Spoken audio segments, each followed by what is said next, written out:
Kicomania selalu jos. Kembali Om Blangkon jalan-jalan. Kali ini Om Blangkon akan menemui salah satu tokoh Kicomania yang benar-benar kawakan.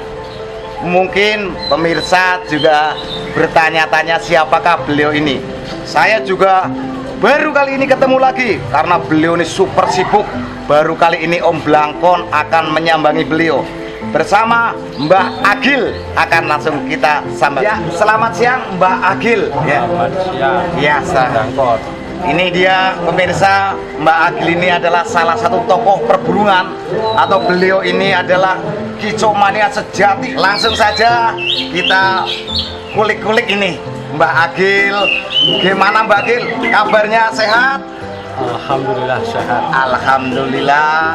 Ini Mbak Agil kan sudah malam melintang di Kicomania. Nah, yang dirasakan ini pengalaman Mbak Agil dari dulu sampai sekarang tuh apa yang paling berkesan tuh, Mbak? Yang dirasakan mungkin dulu gimana Kicomanianya, sekarang bagaimana gitu, Mbak Agil?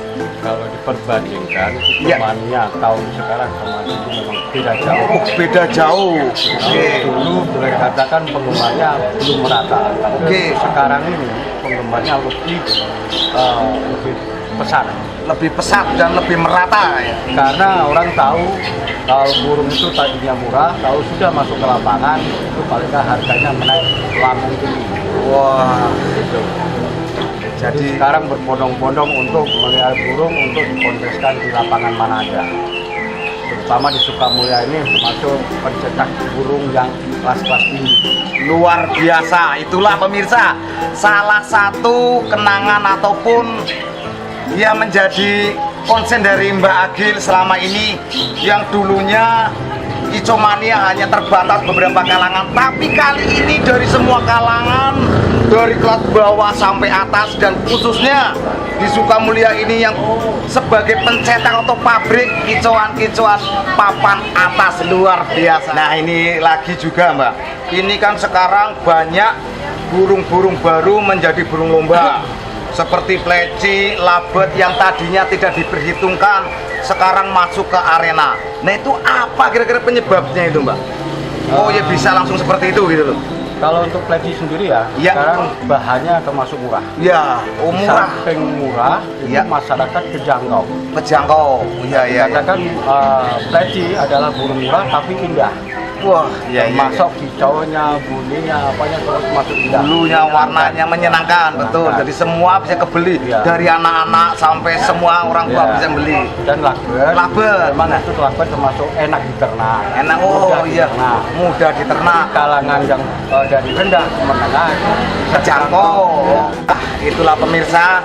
Jadi karena awalnya itu pleci harganya murah dan labet, gampang diternak, otomatis kalangan yang bawah ataupun dari anak-anak pun terjangkau untuk membeli. Apalagi sekarang begitu burung masuk arena menjuarai, harganya langsung meroket ya. Jadi seperti itu. Juga ini bicara masalah lomba nih, Mbak. Sekarang kan lomba lapangan di mana-mana ada, nggak kayak zaman dulu lomba paling hanya di sana doang, di sini doang. Dulu penontonnya duduk manis kalem lah. Sekarang karena banyaknya lapangan, banyaknya peminat, otomatis kan lagu-lagunya atau gayanya beda-beda. Nah, ini kenapa bisa begitu ini? Kok mungkin di lapangan tertentu ada yang rame sambil teriak-teriak, itu kenapa itu? Kenapa nggak kalem-kalem kayak dulu gitu loh? Memang kalau dulu yang boleh katakan orang lomba, ikut lomba itu biasanya boleh dikatakan orangnya gimana ya? Nyantai gitu. Nyantai. Iya. Kalau sekarang boleh dikatakan orangnya agak emosian. Emosian sedikit, orientasinya pokoknya masuk lomba nyari duit gitu ya. Karena perhitungannya begini. Oh, gitu. Orang kan beli burung mahal. Iya. Oh. Harusnya punya prinsip harus bisa juara 1 atau 2. Wah, jadi tapi belum tentu. Sedangkan burung itu kan ada yang ngatur di lapangan. Betul. Tapi orang nggak tahu. Taunya juara aja, karena belinya mahal. Iya. Itu biasanya. Namanya makhluk hidup kan mungkin lagi nggak fit, iya kan? Mungkin juga lagi kondisinya bagaimana. Jadi pas di lapangan nggak maksimal. Dan juga pemain tidak memantau burung orang lain. Tapi burung sendiri yang diliatin. Oh, jadi nggak fokus ke burung orang lain, jadi tidak mau ibaratnya fair play lah, dalam artian tidak mau legowo menerima kenyataan. Namanya makhluk hidup itu kita harus paham bahwa tidak semuanya dalam saat tertentu otomatis ada dropnya seperti itu. Maksud saya seperti ini, kayak pemain-pemain yang sudah kaliber atau yang tahu bener, ya itu kan sudah ada yang atur di lapangan. Tentunya ada yang atur juri sama korlap sama IP. Maksud saya, orang pemain-pemain itu ikut gak sama pemain sama juri? Apa kata juri ya diakui? Karena nggak mungkin juri memihak salah satunya. Betul. Jadi harus legowo lah. Menang ya harus terima, kalah ya harus seneng. Karena intinya adalah burung itu hobi kan Terus gitu. Intinya kita hobi bukan main judi. Betul. Kita hobi. Wah, Kita luar kembangkan kehobian kita. Iya. Kayak saya sekarang ini, saya punya lapangan, punya lapak. Kita nggak mengharapkan keuntungan banyak. Betul. Yang penting sama rata. Betul. Umpamanya pembagian, yang saya mungkin taruhlah 1.000, orang-orang bagi tidak 500, itu wajar. Tapi yang jelas ada kerukunan, ada keterbukaan, itu baru bagus. Nah, jadi itulah yang perlu digarisbawahi dan perlu diingat untuk para kicomania terutama yang baru-baru. Jadi kudu benar-benar memahami betul karakter burung tersebut dan harus legowo kala menang. Kita mengutamakan adalah hobi. Tapi kembali sedikit ke lapangan, Mbak Din.